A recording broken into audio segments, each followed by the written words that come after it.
नमस्कार दोस्तों, स्वागत है आप सभी का हमारे इस यूट्यूब चैनल हिमायर क्लासेस में। जैसा कि आपको स्क्रीन पर दिखाई दे रहा होगा, उच्च माध्यमिक परीक्षा मॉडल प्रश्न पत्र 2021-22 यानी आज की इस वीडियो में हम एग्रीकल्चर 12th यानी 12वीं एग्रीकल्चर के मॉडल पेपर के बारे में बात करेंगे। और ये जो मॉडल पेपर है वो 2022 के एग्ज़ाम के लिए बहुत महत्वपूर्ण होने वाला है। इस मॉडल पेपर में केवल उन्हीं प्रश्नों का समावेश है जो प्रश्न 2022 के एग्ज़ाम में आने वाले हैं। और ये जो मॉडल पेपर है वो पूर्णतः बोर्ड के पैटर्न पर आधारित है। इसमें ऑब्जेक्टिव और वन लाइनर और भी सारे जो प्रश्न विभिन्न तरीके के होते हैं वो सभी प्रश्न समावेश किए गए हैं। ये जो प्रश्न पत्र बनाया गया है वो बोर्ड के जो रिवाइज शेड्यूल था उस रिवाइज शेड्यूल के आधार पर ही बनाया गया है। तो चलिए हम स्टार्ट करते हैं अपना मॉडल पेपर, जिस पे हम बात करेंगे 12th एग्रीकल्चर के महत्वपूर्ण प्रश्नों के बारे में। यदि आप चैनल पर नए हैं और लगातार इस तरह की वीडियोज देखना चाहते हैं तो हमारे चैनल को एक बार सब्सक्राइब करें, वीडियो को लाइक करें तथा बेल आइकन को दबा दें ताकि आगे आने वाली सारी वीडियोज़ आपको मिलती रहेंगी। चलिए हम बात करते हैं अपने मॉडल पेपर की। देखिए, सबसे पहले मैं आपको बता दूं कि जो मॉडल पेपर है या जो भी आपका बोर्ड का पेपर आएगा वो 4 खंडों में विभाजित होगा, A, B, C, D। और अगर मैं हिंदी में बात कहूँ तो अ, ब, स, द। इसी तरह से हमने इस मॉडल प्रश्न पत्र को 4 खंडों में विभाजित किया है। आ खंड में जो पहला प्रश्न होगा उस पहले प्रश्न के अंतर्गत 10 प्रश्न होंगे और उन 10 प्रश्नों में ऑब्जेक्टिव प्रश्न सम्मिलित होंगे और सभी प्रश्न एक एक नंबर के होंगे।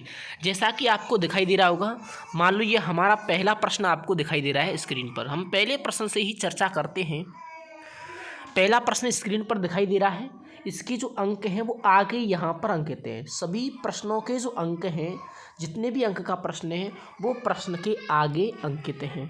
एक और सबसे महत्वपूर्ण जानकारी कि अगर आप इस प्रश्न पत्र की पीडीएफ चाहते हैं, आप चाहते हैं कि इसकी पीडीएफ आपको मिल जाए, तो कमेंट में जाके आप कमेंट कर सकते हैं या डिस्क्रिप्शन में जाके आप वहाँ से पीडीएफ डाउनलोड कर सकते हैं। तो चलिए हम शुरू करते हैं महत्वपूर्ण प्रश्न और इनके हल भी हम इसी वीडियो में जानेंगे।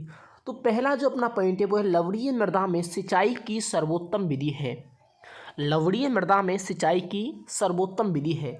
ऑप्शन ए प्रवाह विधि, ऑप्शन बी क्यारी विधि, ऑप्शन सी फव्वारा विधि, ऑप्शन डी बूंद बूंद विधि। तो यहाँ जो अपना सही उत्तर है वो है बूंद बूंद विधि। अब देखिए आपको लिखना कैसे है बुक में, मेन बात आती है कि आपको जो उत्तर पुस्तिका मिलेगी उसमें लिखना कैसे है। तो यहाँ दे रखा है, नीचे दिए गए बहुचयनात्मक प्रश्नों के उत्तर उत्तर पुस्तिका में लिखिए। यानी ये कहाँ लिखने हैं आपको, उत्तर पुस्तिका में लिखने हैं। तो वहाँ ये पूरा प्रश्न आपको नहीं लिखना है, वहाँ आपको डालना है क्वेश्चन नंबर 1 और 1 में कौन सा है, ये फर्स्ट। और फर्स्ट का आंसर क्या है, डायरेक्ट एरो लगा के लिख दो, बूंद बूंद विधि। ऐसे क्या लिखना है आपको, बूंद बूंद विधि। केवल इतना लिखना है आपको। कैसे लिखना है, क्वेश्चन नंबर 1 का कौन सा है, फर्स्ट, और फर्स्ट का आंसर क्या है, बूंद बूंद विधि। ऐसे आपको ये प्रश्न लिखना है। इसी तरह से अगर हम बात करें दूसरे प्रश्न की, दूसरा प्रश्न है, निम्न में से बाजरा की फसल का नकलची खरपतवार है। निम्न में से बाजरा की फसल का नकलची खरपतवार है। ऑप्शन ए मकरा, ऑप्शन बी गेहूसा, ऑप्शन सी जॉनसन घास, ऑप्शन डी सांवा। तो यहाँ जो अपना सही उत्तर है वो है ऑप्शन सी यानी जॉनसन घास। और इस जॉनसन घास को हम कह देते हैं बर्रू। अब ये भी हमें किस तरीके से लिखना है, पूरा प्रश्न नहीं लिखना है। क्या लिखेंगे, क्वेश्चन नंबर कौन सा है, एक का कौन सा है, दूसरा, और दूसरे का कौन सा है, ये दूसरे में आप लिख दोगे फिर एरो आके ये क्या है, जॉनसन घास। एरो क्या लिख दोगे, जॉनसन घास। इस तरह से आपको ये प्रश्न लिखने हैं। पूरा प्रश्न लिखने की आवश्यकता नहीं है, केवल उसका आंसर क्वेश्चन नंबर डाल के लिखना है। अपन बात करें तीसरे प्रश्न की, तो तीसरा प्रश्न है, पपीता की निम्न में से बौनी किस्म है। पपीता की निम्न में से बौनी किस्म है। अब पपीता की बौनी किस्म बतानी है कि पपीता की बौनी किस्म कौन सी है, आम्रपाली, पूसा नन्ना, पूसा मैजेस्टी, ललित। तो यहाँ जो अपना सही उत्तर है वो है ऑप्शन बी पूसा नन्ना। तो ये भी हमें उसी तरह से लिखना है। क्वेश्चन नंबर 1 का कौन सा है, तीसरा एरो लगा के फिर कौन सा आंसर सही है, पूसा नन्ना, ऐसे आपको लिखना है। आगे हम बात करें चौथे प्रश्न की। चौथा प्रश्न है, निम्न में से पशुओं में वायरस जनित बीमारी है। निम्न में से पशुओं में वायरस जनित बीमारी है। अब देखिए ऑप्शन कौन कौन से दे रखे हैं यहाँ पर। ऑप्शन है हमारे मिल्क फीवर, एंथ्रेक्स, पशु माता, थनैला। तो यहाँ अपना राइट आंसर क्या होगा, वायरस जनित पूछा है, पशु माता वायरस के द्वारा होता है, बाकी ये सभी किसके द्वारा होते हैं, जीवाणु के द्वारा, और मिल्क फीवर कैल्शियम की कमी के कारण होता है। तो इसी तरह से ये लिखना है क्वेश्चन नंबर 1 का चौथा, और इसका राइट आंसर क्या है, पशु माता। आगे हम बात करते हैं, 4 प्रश्न हो गए अपने, और ये चारों जो प्रश्न है वो फर्स्ट प्रश्न के हैं, फर्स्ट जो क्वेश्चन है उस फर्स्ट क्वेश्चन के हैं। आगे हम 5वें की बात करते हैं। अब देखिए 5वां प्रश्न, अपना 5वां प्रश्न है, धान की फसल में खैरा रोग किस तत्व की कमी के कारण होता है। धान की फसल में खैरा रोग किस तत्व की कमी के कारण होता है। ऑप्शन ए तांबा, option B sulphur, option C boron, option D zinc. तो यहाँ जो अपना सही उत्तर है वो है जिंक। तो ये भी हमें किस तरह से लिखना है, क्वेश्चन नंबर 1 का कौन सा पॉइंट है, 5वां, राइट आंसर क्या है, जिंक। इस तरह से हमें लिखना है। आगे हम बात करें 6वें प्रश्न की। सिरका की कितने प्रतिशत मात्रा परिरक्षण का कार्य करती है। Option A 1%, option B 2%, option C 5%, option D 10%। तो यहाँ जो अपना राइट आंसर है वो है ऑप्शन बी। लिखना किस तरह से है, क्वेश्चन नंबर 1 कौन सा है, 6वां, राइट आंसर क्या है, 2%। आगे अपन बात करें अगला प्रश्न है अपना 7वां। निम्न में से गेहूं की फसल का जैव उर्वरक है। निम्न में से गेहूं की फसल का जैव उर्वरक है। Option A rhizobium, option B azolla, option C azotobacter, option D सभी। तो यहाँ जो अपना राइट आंसर है वो है एजिटोवेक्टर। लिखना किस तरह से है मैंने पहले बता दिया, क्वेश्चन नंबर 1, अब उसका कौन सा है, 7वां, आंसर क्या है, एजिटोवेक्टर। आगे हम बात करें अगला, वह दुग्ध उत्पादन की दृष्टि से भारत का विश्व में स्थान है। दुग्ध उत्पादन की दृष्टि से भारत का विश्व में स्थान है, पहला, दूसरा, तीसरा, 5वां। सही उत्तर क्या है, पहला। लिखना किस तरह से है, क्वेश्चन नंबर 1 कौन सा है, 8वां, सही उत्तर क्या है, पहला स्थान। इस तरह से आपको लिखना है। आगे हम बात करते हैं अगला है अपना 9वां और 10वां। देखिए हम बात करें, गाय की गिर नस्ल का उत्पत्ति स्थान है राजस्थान, हरियाणा, गुजरात, पंजाब। क्या है राइट आंसर, गुजरात। लिखना किस तरह से है, क्वेश्चन नंबर 1 का कौन सा पॉइंट है, 9वां, राइट आंसर क्या है, गुजरात। आगे हम बात करें, निम्न में से मृदा उत्पादकता को प्रभावित करने वाला कारक है। निम्न में से मृदा उत्पादकता को प्रभावित करने वाला कारक है मृदा उर्वरकता, बाजार की मांग, और एक है परिवहन में दूरी, और एक है सभी। तो यहाँ जो अपना राइट आंसर हो जाएगा वो हो जाएगा सभी, क्योंकि मृदा उत्पादकता को सभी कारक प्रभावित करते हैं। अब देखो इस प्रश्न में हमें ये नहीं लिखना है सभी। क्वेश्चन नंबर 1 कौन सा है, 10वां। क्वेश्चन नंबर 1 का कौन सा, 10वां। इसमें हम लिखेंगे मृदा उर्वरकता, बाजार की मांग और परिवहन में दूरी, तीनों पॉइंटों के नाम लिखेंगे। ऐसा नहीं है हम लिख दें केवल सभी नहीं लिखना है हमें। मृदा उर्वरकता, बाजार की मांग और परिवहन में दूरी, तीनों पॉइंटों के हमें नाम यहाँ पर लिखने हैं। और जो सभी प्रश्न थे वो 1-1 नंबर के थे, जैसा कि इनके आगे सभी के आगे 1-1 डला हुआ है। सभी प्रश्न कितने नंबर के थे, 1-1 नंबर के थे। आगे देखिए हम बात करें, वो तो था अपना पहला प्रश्न, और पहले प्रश्न में 10 भाग थे, और 10 भाग में से प्रत्येक भाग का जो प्रश्न था वो 1 नंबर का था। अब हम बात करते हैं प्रश्न संख्या 2 से 8। तो यहाँ दे रखा है, प्रश्न संख्या 2 से 8 तक के उत्तर एक पंक्ति में दें। प्रश्न संख्या 2 से 8 तक के उत्तर एक पंक्ति में दें। अब देखिए पंक्ति एक में देना है हमें, यानी एक पंक्ति का अर्थ ऐसा नहीं कि एक लाइन में ही, वो होता है लगभग 20 से 40 वर्डों में आपको उत्तर देना है। और ये जो सभी प्रश्न हैं वो एक एक नंबर के, यहाँ आगे दे रखा है सभी प्रश्न एक एक नंबर के हैं। अब देखिए दूसरा प्रश्न क्या है, सिंचाई की क्यारी विधि की 2 हानियाँ लिखिए। यानी सिंचाई करने की जो क्यारी विधि है उसकी 2 हानि लिखनी है आपको। अब 2 हानि कौन कौन सी हो जाएंगी, एक तो इसमें जो अधिकतम क्षेत्रफल है वो मेड़ बनाने में व्यर्थ चला जाता है, यानी खेत का जो ज़्यादातर भाग है वो मेड़ बनाने में व्यर्थ जाता है। दूसरा हम लिखें तो क्या लिखेंगे कि इस विधि के द्वारा हम अधिक जल चाहने वाली फसलों में सिंचाई नहीं कर सकते। यानी मान लो किसी फसल को ज़्यादा जल की आवश्यकता है तो उसमें सिंचाई नहीं कर सकते, या नहर द्वारा इस विधि से सिंचाई नहीं कर सकते। जिन इलाकों में नहर द्वारा सिंचाई होती है वहाँ हम इस विधि के द्वारा सिंचाई नहीं कर सकते। आगे हम बात करें तीसरा प्रश्न, वर्मी कंपोस्ट क्या है परिभाषित कीजिए। अब देखो वर्मी कंपोस्ट क्या है परिभाषित कीजिए। केवल वर्मी कंपोस्ट की आपको परिभाषा लिखनी है। यहाँ पर वर्मी कंपोस्ट क्या है, केंचुओं द्वारा मृदा को खाकर जो खाद तैयार की जाती है उसको वर्मी कंपोस्ट कहते हैं। केवल इतना लिखना है आपको। आगे हम बात करें निपिंग क्या है, इसके लाभ लिखिए। निपिंग क्या है, इसके लाभ लिखिए। अब देखो निपिंग क्या है, निपिंग जो चना की फसल है उसकी छोटी अवस्था में जो चुटाई की जाती है उसको कहते हैं अपन निपिंग। इसका लाभ क्या होता है, इसका लाभ है कि जब इसकी चुटाई करते हैं तो छोटी अवस्था में पौधे की वृद्धि अधिक होती है, यानी पौधे की अधिक फैलावर या वृद्धि के लिए हम इसकी क्रिया करते हैं। अगला प्रश्न है फलोद्यान स्थापना हेतु स्थान के चुनाव की विशेषताएं लिखिए।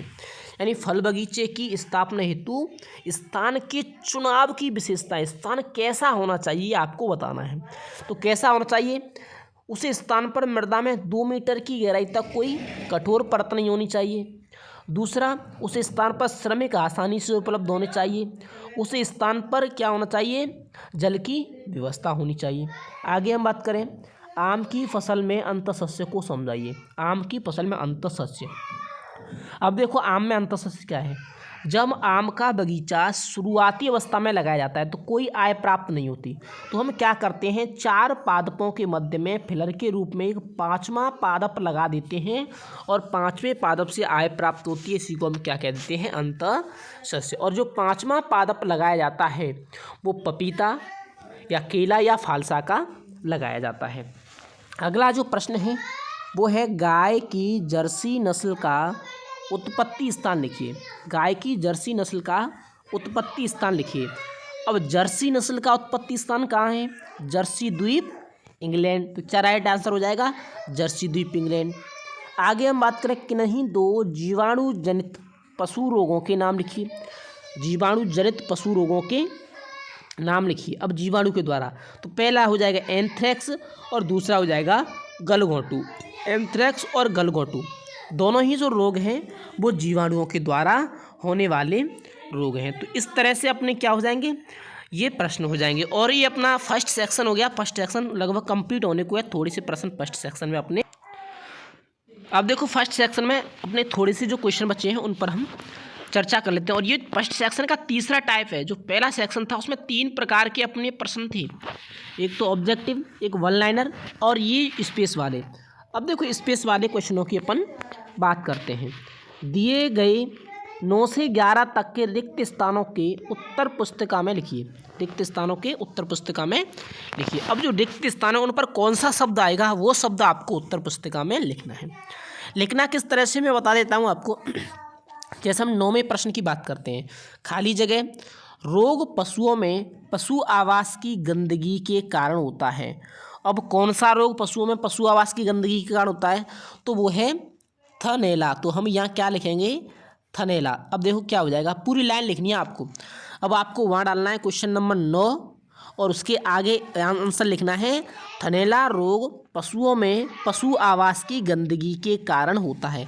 या तो आप केवल थनैला लिख सकते हो या आप पूरी लाइन लिख के थनैला के नीचे अंडरलाइन कर सकते हो। ऐसे दूसरा बात करें, भैंस की खाली जगह नस्ल का दुग्धकाल सबसे लंबा होता है। अब कौन सी नस्ल का दुग्धकाल सबसे लंबा होता है, तो वो है अपनी मेहसाना। कौन सी, मेहसाना। तो हम क्या लिखेंगे, भैंस की मेहसाना नस्ल का दुग्धकाल सबसे लंबा होता है, और मेहसाना के नीचे क्या कर देंगे अपन, अंडरलाइन कर देंगे। इसी तरह से 11वां क्वेश्चन है। 11वां क्वेश्चन क्या है, रंगहीन पदार्थों का परिरक्षण खाली जगह द्वारा किया जाता है। तो किसके द्वारा किया जाता है, पोटेशियम मेटाबाइसल्फाइड या KMS। तो हमें क्या लिखना है, पोटेशियम मेटाबाइसल्फाइड। ये अपना पहला जो सेक्शन था वो पहला सेक्शन कंप्लीट हो गया क्वेश्चनों का। अब हम जाते हैं खंड ब या दूसरे सेक्शन पर। तो चलिए अब दूसरे सेक्शन पर चलते हैं। और दूसरे सेक्शन की एक विशेषता है कि इस सेक्शन में जो प्रत्येक प्रश्न है वो 2 अंक का है, यानी दूसरे सेक्शन में प्रत्येक प्रश्न 2 अंक का है। और इस सेक्शन के जो प्रत्येक प्रश्न का आंसर देना है वो लगभग 40 शब्दों में देना है। कितने शब्दों में, 40 शब्दों में, या हम कहें तो 4 लाइन आपको लिखनी है किसी भी प्रश्न में। देखिए पहला प्रश्न है इस सेक्शन का, और पूरे पेपर का अपना 12वां क्वेश्चन है। वो है भैंस की भदावरी नस्ल की कोई 4 विशेषताएं लिखिए। तो आपको 4 लाइनों में भैंस की भदावरी नस्ल की 4 विशेषताएं लिखनी है। आगे हम बात करें मृदा क्षरण क्या है, इसे रोकने के उपाय लिखिए। अब देखो ये प्रश्न 2 भागों में बट गया, एक तो मृदा क्षरण क्या है, दूसरा इसके रोकने के उपाय। तो पहले तो आपको मृदा क्षरण की परिभाषा लिखनी है, फिर इसके रोकने के उपाय लिखने हैं। आगे 14वां प्रश्न वो निरपेक्ष और सापेक्ष खरपतवार में अंतर लिखिए। तो यहाँ आपको सापेक्ष और निरपेक्ष 2 प्रकार के खरपतवार होते हैं, दोनों में अंतर लिखना है, और कोई भी 2 अंतर दोनों में लिखने हैं। आगे हम बात करें 15वें प्रश्न की, फसल चक्र के लाभ लिखिए। यानी जो फसल चक्र की यहाँ पर आपको लाभ लिखने हैं। जैसे पहला लाभ क्या हो जाएगा, मृदा उर्वरकता में वृद्धि होती है, दूसरा मृदा की संरचना में सुधार होता है, तीसरा बात करें मृदा का वायु संचार बढ़ता है, चौथा हम बात करें मृदा में जल निकास बढ़ता है, pH के मान में संतुलन आता है, आगे बात करें उपज बढ़ती है। ये सभी क्या हो जाएंगे, इसके लाभ हो जाएंगे। आगे हम बात करें अगला प्रश्न, अनार की खेती में बाहर नियंत्रण को समझाइए। अनार की खेती में बाहर नियंत्रण को समझाइए। अब देखो बाहर नियंत्रण क्या है, अनार में वर्ष में 3 बार फलात पुष्प आते हैं, उन 3 बार पुष्पों को क्या कहा जाता है, 3 बहार कहते हैं, मृग बहार, अम्बे बहार और अस्त बहार। अब बाहर नियंत्रण क्या है, बाहर नियंत्रण क्या है, जब हम कोई बहार नहीं लेते हैं तो उसके पुष्पों को झड़ा देते हैं, यही क्या है, बाहर नियंत्रण है।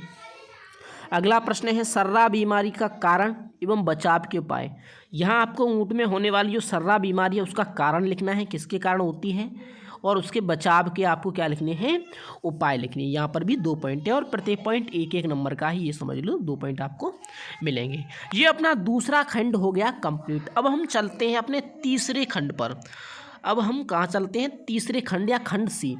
और खंड सी की अगर हम बात करें तो खंड सी में प्रत्येक प्रश्न 3 नंबर का होगा। खंड सी में प्रत्येक प्रश्न 3 नंबर का होगा, और उत्तर इसका लगभग 60 से 80 शब्दों में आपको देना है, यानी 6 से 8 लाइन आपको हर उत्तर में लिखनी होंगी। चलिए हम बात करते हैं पहले प्रश्न की इसका, और प्रश्न पत्र का 18वां प्रश्न, हरी खाद क्या है, इसे बनाने की विधि एवं लाभ लिखिए। अब देखो ये प्रश्न 3 भागों में बट गया। पहला हरी खाद क्या है, आपको हरी खाद की परिभाषा लिखनी है। दूसरा इसे बनाने की विधि, कौन कौन सी विधि द्वारा बनाते हैं, जैसे दलहनी फसलों द्वारा और अदलहनी फसलों द्वारा। दूसरी हम बात करें लाभ लिखिए, 2 लाभ। अब लाभ में आप क्या लिखोगे, कौन कौन से पोषक तत्व इसमें पाए जाते हैं, और दूसरा लिख दो इससे मृदा की संरचना में सुधार होता है। इस तरह से आप इसको हल कर सकते हैं। आगे अपन बात करें इसके अथवा में भी प्रश्न आएगा, यानी जो 3 नंबर के प्रश्न होंगे उनके अथवा में भी प्रश्न आ सकते हैं। तो अथवा में प्रश्न इस तरह से आएगा कि निम्न पर संक्षिप्त टिप्पणी कीजिए, निम्न पर संक्षिप्त टिप्पणी कीजिए। अब जैसे ट्राइकोडर्मा, क्राइसोपिट्स और एजुला। ट्राइकोडर्मा क्या है, लाभदायक फफूंद है। क्राइसोपिट्स क्या है, ऐसे जीव हैं जो कीट नियंत्रण में काम आते हैं। एजुला क्या है, नीलहर एजुला है, एक जैव उर्वरक है जो धान में यूज किया जाता है। वैसे ये को फर्न या पादप होता है।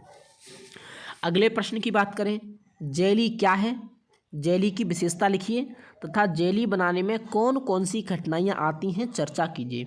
ये भी प्रश्न 3 नंबर का ही है। अब देखो इस प्रश्न को भी 3 भागों में अपन बांट सकते हैं। पहला भाग जेली क्या है, यानी यहाँ तक क्या हो गया, जेली की परिभाषा, जेली की विशेषता और जेली बनाने में कठिनाइयाँ। 3 पॉइंट इसमें आपको लिखने हैं और तीनों पॉइंटों में लगभग 2-2 लाइन आपको लिखनी है। जैसे जेली क्या है, इसमें आपको परिभाषा, जेली की विशेषता कोई 2 या 3 विशेषता, और बनाने की कठिनाइयाँ, कौन कौन सी कठिनाइयाँ आती है, जैसे बीपिंग जेली, जेली का रोना है, जेली का न पकना है, जेली का न जमना है, ये सभी क्या है इसकी कठिनाइयाँ हैं। आगे है मौसम की किन्हीं 2 प्रतिकूल दशाओं का फसलों पर प्रभाव एवं बचाव के उपाय लिखिए। मौसम की किन्हीं 2 प्रतिकूल दशाओं का फसलों पर प्रभाव एवं बचाव के उपाय। यहाँ आपको मौसम की कोई 2 प्रतिकूल दशाएं बतानी है। जैसे मान लो आपने ले लिया पाला और लू, 2 ले ली, पाला और लू। पाले का फसलों पर प्रभाव और लू का फसलों पर प्रभाव और इसके बचाव के उपाय, दोनों ही आपको इसमें लिखने। 2 भागों में बट गया ये प्रश्न, 2 दशाएं हो गई, तो एक पाला एक लू। पाला और लू की जगह आप दूसरी कोई भी दशाएं ले सकते हैं। इसके अथवा में भी प्रश्न है, और अथवा में क्या है, डिब्बाबंदी क्या है, इसके लाभ लिखिए। यानी डिब्बाबंदी की आपको एडवर्टाइजिंग बताना है, डिब्बाबंदी क्या है और इसके लाभ बताने हैं। आगे हम बात करें 21वें प्रश्न में, निम्न बीमारियों के 2 प्रमुख लक्षण लिखिए। यानी जो बीमारियां दे रखी हैं उनके 2-2 लक्षण आपको लिखने हैं। जैसे गलघोंटू, दुग्ध ज्वर और एंथ्रेक्स, 2-2 लक्षण लिखने हैं सिर्फ। और कितने नंबर का है, 3 नंबर का प्रश्न है। तो ये अपना कंप्लीट हो गया तीसरा सेक्शन या खंड स। अब हम चलते हैं अंतिम खंड पर, और जो अंतिम खंड है वो है खंड द, और इसमें जो प्रत्येक प्रश्न होगा वो प्रत्येक प्रश्न 4 अंक का होगा। यानी खंड द में प्रत्येक जो प्रश्न है वो 4 अंक का है। तो हम खंड द की बात कर लेते हैं। देखिए खंड द पर पहुंच गए अपन, और ये अंतिम खंड होता है पेपर के अंदर। इसमें 4 नंबर के प्रश्न पूछे जाते हैं, हर प्रश्न 4 अंक का होता है। देखिए पहला प्रश्न और 22वां, मक्का की फसल को निम्न 4 बिंदुओं के आधार पर समझाइए। मक्का की फसल को निम्न 4 बिंदुओं के आधार पर समझाइए। पहला, बीज दर एवं बीजोपचार है। इसमें आपको बीज दर और बीजोपचार लिखना है। बीज दर में जैसे संकुल संकल दोनों की अलग अलग। मृदा तैयार करना, यानी आपको मृदा तैयार करने की प्रोसेस बतानी है। जैसे 2 जुताई हैरो से, 2 जुताई कल्टीवेटर से, उसके बाद पाटा लगाओ और समतल कर दो। उसके बाद आपको उन्नत किस्में बतानी है। कोई भी 4 उन्नत किस्में आपको लिखनी होती हैं, केवल 4 उन्नत किस्में आपको बतानी है। उसके बाद कीट नियंत्रण, आपको 2 कीटों का नियंत्रण बताना होता है, 2 कीटों का नियंत्रण आपको लिखना होता है। आगे इनके अथवा में भी प्रश्न आते हैं। जैसे हम बात करें चना की फसल को जलवायु, मृदा, उन्नत किस्म, पोषक तत्व एवं रोग नियंत्रण के आधार पर वर्णित कीजिए। चना की फसल को जलवायु, मृदा, उन्नत किस्म, पोषक तत्व एवं रोग नियंत्रण के आधार पर वर्णित कीजिए। तो आपको इनके आधार पर इनको क्या करना है, वर्णन करना है चना की फसल का। जलवायु के आधार पर, मृदा के आधार पर, उन्नत किस्म और पोषक तत्व, ये चना की फसल के ये सारे पॉइंट आपको लिखने हैं। ये पहला प्रश्न हो गया और 22वां इस क्वेश्चन पेपर का। देखिए अब आगे चलते हैं। अगला प्रश्न है पपीता की खेती को निम्न बिंदुओं के आधार पर समझाइए। यहाँ पपीता की खेती का वर्णन करना है और दिए गए बिंदुओं के आधार पर ही करना है। उसमें आपको प्रवर्धन लिखना है, पपीते का प्रवर्धन किसके द्वारा होता है। उन्नत किस्म बतानी है पपीते की कोई 4। खाद एवं उर्वरक लिखना है, पपीते में कौन कौन से खाद और उर्वरकों का प्रयोग होता है। और पौधरोपण किस तरह से किया जाता है वो आपको बताना है। अथवा में भी प्रश्न दे रखा है और इसमें खजूर का बताना है आपको। जैसे प्रवर्धन है, खाद एवं उर्वरक है, तुड़ाई है और 2 प्रमुख कीट हैं। इसकी तुड़ाई बहुत मोस्ट है, क्योंकि तुड़ाई में विभिन्न तरह की अवस्थाएं होती हैं और तुड़ाई की अवस्था ही यहाँ आपको लिखनी है। जैसे डेंग है, रुतब है, तमर है, ये सारी अवस्थाओं के आपको नाम यहाँ पर लिखने हैं। अब चलते हैं आगे और अंतिम प्रश्न पर। तो अपना जो अंतिम प्रश्न है वो है गाय की राठी नस्ल को निम्न के आधार पर वर्णित कीजिए। गाय की राठी नस्ल को निम्न के आधार पर वर्णित कीजिए। उत्पत्ति यानी किस स्थान से इसका उद्भव हुआ है। वितरण कौन कौन से क्षेत्रों में पाई जाती है। विशेषताएं यानी कौन कौन सी इसकी विशेषताएं हैं। उपयोगिता यानी इसका दूध उत्पादन कितना है। इसके अथवा में भी प्रश्न आएगा एक, जैसे भैंस की सूरती जाफराबादी नस्लों की विशेषताएं एवं उत्पत्ति स्थान। यहाँ दे रखा है सूरती और जाफराबादी, दोनों नस्लों की क्या लिखनी है, एक तो विशेषता और एक उत्पत्ति स्थान। तो इस तरह से आपका पेपर आएगा 2022 में। ये पेपर बिल्कुल हूबहू बोर्ड के पैटर्न पर आधारित है, इसमें कोई शक नहीं है। अगर ये वीडियो आपको अच्छी लगी हो तो वीडियो को लाइक करें, शेयर करें और चैनल को सब्सक्राइब करें। और अगर आपको कोई भी जानकारी चाहिए या ये PDF आपको चाहिए तो आप हमारे नंबर पर व्हाट्सअप कर सकते हैं।